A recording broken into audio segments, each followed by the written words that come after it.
I was talking yesterday with a colleague who's a chaplain at the Bethany Care Society, serving out of Red Deer and Sylvan Lake. He's a grief specialist, and he's going to be offering a workshop on grief care for pastoral care providers later this month and into the summertime. As the event coordinator myself with the Alberta Pastoral Care Association, we got talking about what sort of content the workshop should provide. Because grief takes many forms, and people are grieving many different things. It's not just, physical death that people grieve. People grieve the loss of friendships, a job loss, a marriage, a failed marriage, an old way of living their life that's not available to them anymore, such as moving into a senior's lodge because you can't take care of yourself anymore. But more specifically for our time, this COVID time, people are grieving losses of traditional celebrations, family rituals. People are grieving the loss of, say, a meaningful high school graduation or university graduation, or even, I'm thinking of my daughter, I'm thinking if she's grieving the loss of a university experience. She's doing university from her bedroom, and she's not loving it. Grieving the loss of gathering for birthdays, again, those important human rituals.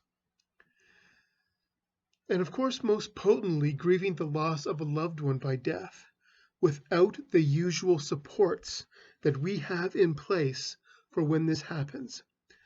So it's not just the loss of this loved one, but also trying to cope without the gatherings, the rituals, the kind of care that we put around all this stuff, to bring some semblance of comfort at life's hardest moments.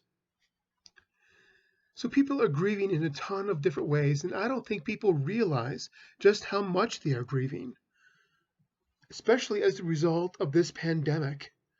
I think there are hidden griefs that we don't see, and there will be moments, perhaps a moment, when the grief shows itself, and it will surprise you with its intensity. So as we move through and out of this COVID time, hopefully everyone's getting their vaccinations. One thing to consider is what will you do with your grief? Because grief can be a season of integration and transformation.